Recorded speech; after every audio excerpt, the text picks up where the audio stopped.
Olá pessoal, vamos começar mais uma aula. Hoje encerrando o nosso ciclo de termoquímica. E a aula de hoje é sobre lei de Hess. A lei de Hess tem sido continuamente abordada no exame do Enem. E lembrando para vocês, né? Eu faço essa live, mas logo depois ela vai para o YouTube, para o meu canal. Então você pode depois acompanhar essa mesma explicação, a mesma aula no YouTube e a partir daí desenvolver os seus estudos, tá? Eu vou apresentar aqui a lei de Hess, depois eu vou fazer uma questão do Enem do ano passado e tentarei não passar mais do que 40 a 45 minutos de aula, tá bom? Eu espero que vocês todos acompanhem comigo e vamos começar, tá? Eu queria, em primeiro lugar, apresentar para vocês uma boa maneira de enunciar a lei de Hess, né? Via de regra, o aluno do ensino médio, ele conhece a lei de Hess, porque é tão trabalhado isso no ensino médio, essa combinação das equações termoquímicas para calcular a entalpia de uma outra equação, né? É muito comum isso nos exames, desde a época que havia vestibulares e também nos últimos anos do Enem, nos últimos 10 anos. Se a gente fizer um levantamento aí, nos últimos 5 anos, acredito que lei de Hess apareceu em 4. Deve ter tido um ano, que eu não lembro agora, que ele não foi abordado explicitamente. Termoquímica sempre é abordado, mas como a termoquímica é abordada é o que tem mudado. E no ano passado, 2019, a gente teve na prova regular, uma questão de lei de Hess. E ela não era uma questão difícil, mas eu também não posso dizer que ela era trivial, né?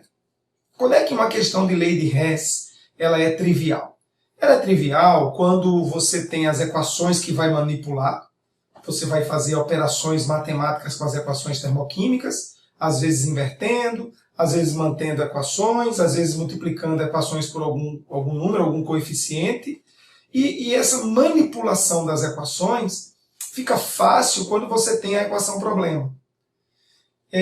Mas não, por exemplo, não foi isso que apareceu no exame do Enem do ano passado. No ano passado, eram informadas as equações que seriam manipuladas pelos alunos. A gente vai ver o exercício daqui a pouco, eu vou copiar as equações aqui na lousa. E o aluno tinha que saber como combinar as equações. Essa é uma questão de lei de Hess que demanda um pouco mais do aluno. E podem acontecer aquelas questões mais difíceis, existem questões difíceis de lei de Hess, quando nenhuma equação termoquímica é dada, elas só são descritas no texto do problema, no enunciado do problema, e aí o candidato, o estudante, ele precisa construir em primeiro lugar as equações de combustão e depois manipular as equações de combustão, as equações termoquímicas podem ser de combustão, podem ser de formação, podem ser de neutralização, equações termoquímicas diversas. E o aluno tem que montar as equações, manipular as equações, e é quando os problemas de lei de Hess podem ser um pouco mais difíceis, até mesmo trabalhosos, tá? No mais, qual é o princípio da lei de Hess? A história conta, né, que esse químico, ele na verdade, um engenheiro termodinâmico, ele preocupado em determinar determinadas entalpias de reações, algumas entalpias ele conseguia medir num calorímetro, outras entalpias não era possível medir em calorímetros. E como fazer com aquelas equações que eu precisava conhecer as entalpias, mas não tinha condições de fazer a medida experimental? Sendo a entalpia uma função de estado, e a gente entende, e é fácil entender o que é uma função de estado, é quando a determinação daquela grandeza termodinâmica não depende das etapas que eu preciso envolver para chegar no resultado final. Basta conhecer as variáveis na situação inicial e na situação final, que aí com esse conhecimento dessas situações, inicial e final, eu posso encontrar a variação dessa variável de estado, a medida termodinâmica dessa variável de estado. A entalpia é uma variável assim, então ela pode ser determinada sem que nós nos preocupemos com o caminho, as etapas que eu vou envolver para chegar no conhecimento dessa variável, né? Hess estava tentando determinar a entalpia dessa reação aqui, especificamente. Carbono-grafite reagindo com um meio de O2 para produzir monóxido de carbono.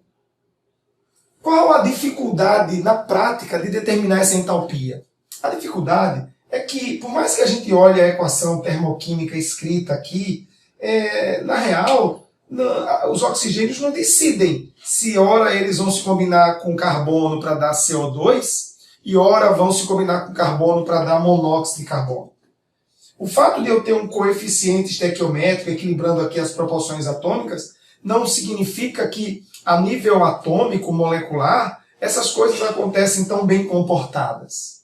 Quando eu coloco o carbono para reagir com o oxigênio, fatalmente vai se formar CO2, como também deve se formar o monóxido de carbono. Na prática, não é difícil manipular os reagentes para que o produto seja CO2. Basta que eu faça uma reação com muito oxigênio. Aí eu forço a reação a produzir gás carbônico. Porque mesmo que monóxido de carbono venha a se formar no meio reacional, eu tendo excesso de oxigênio, o oxigênio em excesso pode pegar o monóxido de carbono e ele gerar CO2. No final das contas, eu posso ter carbono mais oxigênio dando só CO2. O contrário não é tão fácil. Fazer uma reação produzir só o monóxido de carbono sem que CO2 acompanhe a reação, não é uma tarefa fácil. E devido a essa dificuldade de mensurar essa entalpia aqui, o ΔH, por exemplo, isso é uma equação de formação, vocês lembram? Como eu tenho dificuldade de medir a entalpia disso diretamente, o princípio da lei de Hess, que está aqui enunciado, nos mostra o seguinte. Se eu encontrar outras equações termodinâmicas, termoquímicas, que combinadas levem à formação dessa reação aqui, da minha equação global, eu posso calcular a entalpia dessa reação combinando essas outras equações e somando suas entalpias. Ou seja, um bom enunciado para a lei de Hess, eu gosto muito dessa forma como um autor chamado Peter Atkins coloca nos seus livros. Ele diz que a entalpia padrão de uma reação, por exemplo, a entalpia padrão dessa reação aqui, é a soma das entalpias padrões das reações nas quais essa reação pode ser dividida. Então, por exemplo, eu estou com dificuldade de medir essa entalpia. Eu não consigo medir ela na prática porque eu sou atrapalhado pelo fato de que CO2 pode vir no produto dessa reação. Mas eu posso calcular a entalpia dessa reação se eu conhecer, por exemplo, a entalpia da reação entre carbono-grafite mais O2 gasoso, dando CO2. Se eu conhecer a entalpia dessa reação, veja, nessa reação eu tenho essa substância que está presente nessa daqui, tenho O2 que está presente nessa daqui, mas não tenho CO ainda. Então, se eu conhecer alguma entalpia de alguma reação que envolve o monóxido de carbono, e ao combiná-la com essa daqui aparecer, o meu problema está resolvido. E aí é conhecida a entalpia da reação entre monóxido de carbono gasoso mais 1,5 de O2, também gasoso, dando CO2. Veja, se eu conheço as entalpias dessas reações, eu posso manipular essas equações para que apareça e eu calcule a entalpia dessas. Ou seja, a entalpia dessa reação vai ser a soma das entalpias que envolvem essas reações. Não necessariamente elas têm que ficar dessa maneira. Especificamente, nós iremos manipular as equações orientados pela equação problema. E aí, por exemplo, né, o ΔH dessa reação aqui, o ΔH de formação do CO2, é menos 394 kJ por mol. E o ΔH dessa reação aqui é algo em torno de menos 110 kJ por mol. Então, qual é o princípio, né? Por que essa combinação de equações ganha status de lei, né? Porque, por ser uma grandeza, uma variável de estado, a forma como eu vou manipular as equações não tem problema os estágios que eu vou seguir para chegar no resultado final. Basta conhecer as quantidades do início e a quantidade do fim. Ou seja, quais são as quantidades do início? Carbono, grafite mais O2. Qual é a quantidade do fim? Monóxido de carbono. Se eu combinar essas equações para que ao final dessa combinação eu obtenha esse ΔH, o meu problema está resolvido. Então estamos diante da lei de Hess. Eu peguei essa equação por razões históricas. É com essa equação especificamente que o Hess vai desenvolver e observar essa abordagem para determinar a entalpia de determinadas reações. O Atkins, o Peter Atkins, né, que é um autor consagrado no meio acadêmico, ele diz inclusive que as equações que podem até ser hipotéticas. Você pode até partir de hipóteses, construir equações, desde que essas equações intermediárias nos levem a determinar a entalpia da equação problema. Eu gosto de usar a seguinte terminologia.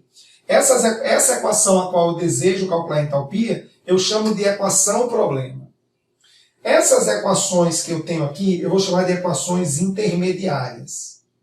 Os exames do Enem que têm abordado lei de Hess, eles, via de regra, eles têm dado a equação problema e as intermediárias. Quando o problema é assim, o problema é mais fácil. Você tem que ter cuidado com os balanceamentos, cuidado com as operações que você vai fazer com a entalpia, basicamente um exercício de atenção. Mas, quando a equação problema não é dada, você não pode simplesmente combinar as equações ao seu bel prazer. Você precisa de uma referência para poder manipular as outras equações. Então eu vou apagar o enunciado da lei de Hess que eu coloquei aqui. Eu gosto muito desse enunciado. A entalpia padrão de uma reação é a soma das entalpias padrões das reações nas quais essa reação poderia ser dividida. Então eu pego equações que envolvem esses reagentes e esse produto e vou trabalhar com eles matematicamente. Nós vamos montar sistemas de equações envolvendo somas, subtrações e eventualmente alguma multiplicação. Então, no caso específico aqui, eu vou apagar para a gente avançar. Deixa eu ver onde eu deixei aqui o meu apagador. Está aqui. Eu vou manipular essas equações aplicando a lei de Hess. Tá? Então, vejamos esse exemplo para fazer, na sequência, o exemplo do exame do Enem. Tá? Então, é assim, ó. Eu vou chamar essa equação aqui de número 1, eu vou chamar essa equação aqui de número 2, e eu vou agora, orientando-me por essa equação aqui, eu vou manipular essas. Então, como é que nós fazemos? Veja, essa é a equação de referência. Carbono, grafite está no reagente. Eu olho para as equações de suporte, as equações intermediárias, e vejo que ele está do mesmo lado, com o mesmo coeficiente. Então, o que é que eu faço aplicando a lei de Hess? Eu vou repetir a equação número 1. Do jeito que ela está aqui, eu escrevo. E é interessante que você faça isso, que você escreva na resolução. Não tente fazer de cabeça, porque muitas vezes a gente acaba se atrapalhando em algum balanceamento, esquecendo de contar algum átomo, e isso não é bom no caso aqui da termoquímica. Então, você literalmente repete a equação, escreve ela novamente. Carbono, grafite, estou escrevendo essa azul aqui, tá? Mais O2 gasoso, isso está produzindo dióxido de carbono, e o ΔH você também repete. Eu vou tirar essa letra F de formação, tá? Entalpia padrão aqui, menos 394. Como vai ficar pouco espaço, a unidade nós já vimos que é quilojoules. Então, eu olhei para o carbono grafite, vi que estava coerente e repeti. O oxigênio não é um bom reagente para você tomá-lo como referência, porque o oxigênio aparece em duas equações. Então, a sugestão que nós damos é que você deixe o oxigênio para que ele mesmo encontre balanceamento no final da equação. Porque você não saberia qual equação tomaria como referência. Então, deixemos ele por último, vamos para o monóxido. O monóxido de carbono está no produto. Mas veja que na equação intermediária ele está no reagente. O coeficiente aqui é 1, o coeficiente aqui é 1. Como já está igual ao coeficiente, então basta você inverter a equação. Só que, quando nós invertemos uma equação termoquímica, você agora inverte essa equação, a equação número 2, copie ela invertida, CO2, o estado físico é extremamente importante escrever, tá? CO2 dando CO mais 1 meio de O2. Quando você inverte uma equação termoquímica, o sinal da entalpia muda. Então, aqui era menos, esse agora será mais 110 kJ. Bom, eu não tenho mais nada para manipular, trabalho como se fosse uma equação matemática, eu somo essas equações e eu olho para a flechinha como se fosse um símbolo de igual. O que está do lado oposto, se fosse uma manipulação de equações matemáticas, se eu tivesse que trazer o CO2 para o lado de cada igualdade, ele não viria com sinal de menos. Então eu interpreto quem está do lado oposto como sendo uma subtração. Então eu cancelo CO2 com CO2. Note que eu tenho o oxigênio desse lado, cujo coeficiente é 1. Eu tenho o oxigênio desse lado, está do lado oposto, então eu vou subtrair, tá bom? Mas o coeficiente é meio. E quando eu subtraio 1 menos meio, vai sobrar meio. De que lado? Do lado que tem mais. 1 é maior do que 1 meio, então vai sobrar meio desse lado. O que é que sobrou? Carbono grafite mais 1 meio de O2.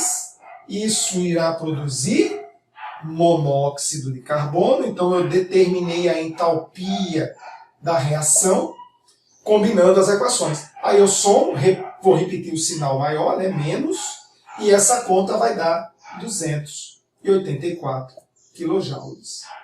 Bom, então, lei de Hess é basicamente você ter um bocado de atenção para que você não cometa equívocos e saber escrever equações termoquímicas. Porque, eu repito, nem sempre a equação problema ou as equações intermediárias são informadas. Nem sempre. Então, como nem sempre as equações são informadas, você precisa ter o cuidado de saber montar equações. Essa é a razão pela qual, numa das aulas anteriores que está lá no meu canal, vocês vão ver que eu gastei uma aula só para ensinar como se faz equação de formação e como se faz equação de combustão. Certo, gente? Então, está aqui um caso típico de lei de Hess. O que é que eu vou fazer agora? Agora nós vamos ver o problema do Enem do ano passado, Enem 2019. E enquanto eu apago aqui, nós vamos ver o problema do Enem de 2019. Eu vou ler o texto para vocês, vocês encontram isso na prova do Enem. Eu vou ler o texto que está na prova amarela. Eu vou ler o texto que está na prova amarela. Deixa eu dar um golinho aqui nessa água. E o enunciado da prova falava de uma reação biológica chamada glicólise. E o exercício envolvia, ele dava. Então vamos lá. Enem 2019. Havia sido dado para os candidatos as equações de combustão. Deixa eu liberar aqui a página que ela apagou. Só um instante.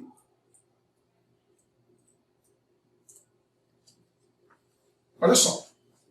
Eu vou ler o enunciado para vocês já já. Mas tinha sido dado para os alunos o seguinte.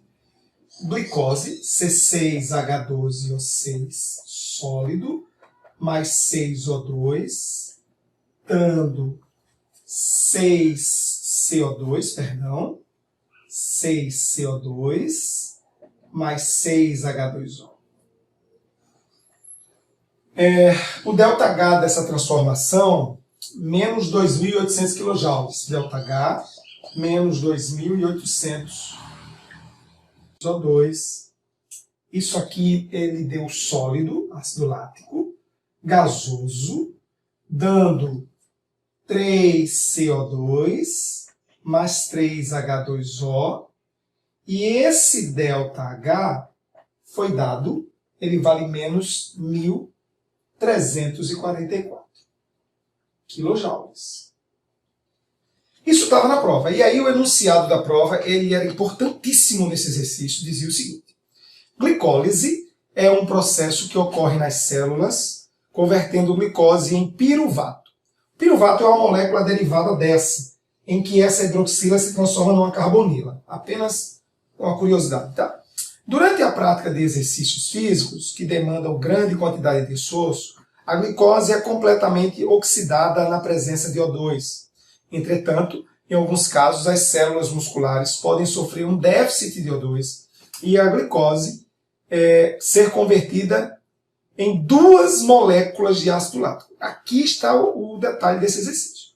A questão está dizendo que em determinadas situações, a glicose, ao invés de passar por essa transformação, ela vai gerar 2 moléculas dessa daqui. Isso não está escrito no papel. Você precisaria montar a equação, ou pelo menos ter uma boa articulação das ideias, para poder manipular depois com as equações. Eu oriento sempre os meus alunos de que eles devem escrever no papel para que eles não se atrapalhem.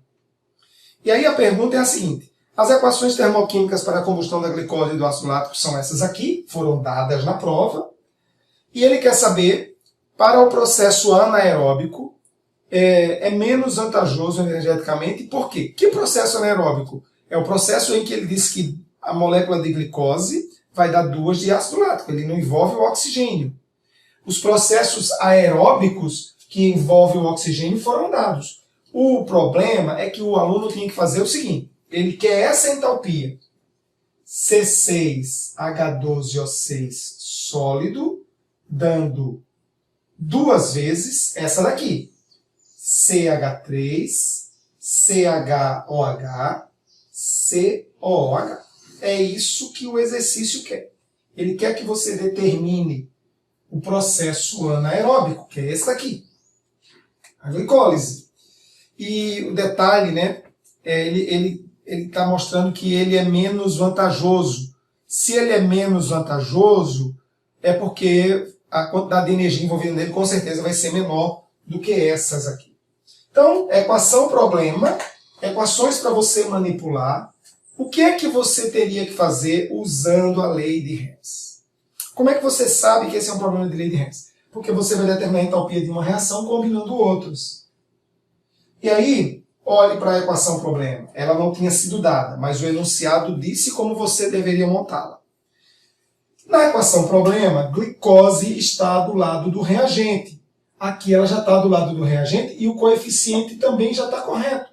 Então, o que é que você teria que fazer? Você iria repetir a primeira equação. Repete a primeira equação. Vou chamar essa equação aqui de número 1, essa equação aqui de número 2, tá bom? Estão acompanhando aí comigo? E aí eu vou repetir a equação. C6H12O6 mais 6O2, dando 6CO2 mais 6H2O líquido. Se eu estou repetindo a equação, eu vou repetir esse ΔH. ΔH igual a menos 2.800 kJ. Como a equação problema só envolve essas 2 substâncias, eu vou agora para o lado de cá. Veja, esse 2 é importante, porque eu tenho o ácido lático do lado do produto, mas na equação número 2 ele está do lado do reagente. Para esse ácido lático ir para o produto, você vai ter que inverter a equação número 2. Mas não basta só inverter. Eu preciso inverter essa equação e para que apareça um coeficiente 2 aqui, eu tenho que multiplicá-la toda por 2. Então, qual é a minha operação na equação número 2? Eu tenho que inverter a equação 2 e multiplicá-la por 2. Eu espero que vocês entendam isso aqui, tá? Inverter a 2 e multiplicar por 2, tá bom? Então, como é que vai ser? Multiplicando essa equação por 2, observe, se eu estou invertendo essa equação, CO2 e água vão para o lado do reagente. Só que eu também estou multiplicando por 2. Então, 2 vezes 3, eu terei 6 CO2. Desculpa, eu não estou colocando o estado físico, porque também o quadro é pequeno, não ajuda muito. E eu gosto muito dos quadros maiores, mas é o que temos. 6 CO2. Multipliquei isso aqui por 2, mais 6H2O líquido, dando... Multipliquei por 2, só que agora veio para o produto. 2 vezes o ácido lático, CH3, CHOH, COOH, sólido, né? E multipliquei ela por 2, vai dar 6O2. Vejam, se eu invertir essa equação, esse ΔH agora vai ser mais. Se eu multipliquei ela por 2, o ΔH vai ser multiplicado por 2. Então, o ΔH agora, ΔH, ele vai ser 2 vezes 4, 8, 2 vezes 4, 8, 2 vezes 3, 6, 2 vezes 1, 2. Só que agora, já que eu inverti essa equação, isso acompanhado de um sinal de mais. Tranquilo? Então agora eu faço apenas a soma dessas equações. E quem está do lado oposto a gente cancela. Então veja comigo. Eu tenho desse lado 6CO2 do lado direito, mas aqui do lado esquerdo tem 6CO2, eles vão ser cancelados. Cancelei o CO2. Eu tenho desse lado 6H2O, desse lado eu também tenho 6H2O, cancelei a água.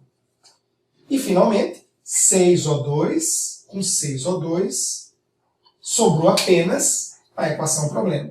Você sabe que está fazendo corretamente, porque a equação problema que você usou como referência para manipular, ela tem que aparecer no fim. Se ela não aparecer, detalhe, é que você precisa da equação problema para poder manipular com as outras. Não tem como fazer sem isso. Então agora que o espaço aqui ficou pequeno, né? O que ficaria aqui embaixo é exatamente isso. Ó, esse daqui fica aqui embaixo, eu vou escrever. Ou seja, o que é que sobrou? Né? Sobrou a equação que eu queria. C6H12O6 sólido,